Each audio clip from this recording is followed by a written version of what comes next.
Good day, Naked Healers. Bale, kagabi po nagpurga po tayo. Tapos kanina pong umaga, 6 a.m.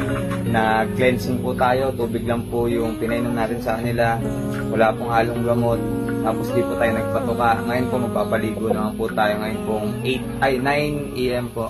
Yeah. Salamat sa mga naniniwala sa akin, sa tinig ko sa aking mga sinasabi. Hangarin ko lahat tayo ipagpalain. So 6 a.m. po, nag-cleansing po tayo ng 6 a.m. Tapos ngayon pong mga 8:40 a.m. nagpaligo po tayo. Nagdelousing po tayo ng ating pong mga alaga. Lahat po yan. At kung mapapansin niyo po, kahit yung mga 3 months old po natin, pinaliguan po natin. As much as possible po kasi 1 month old, dapat mapaliguan na po para fresh sila. Ito po yung ating American Game Fowl. Yan.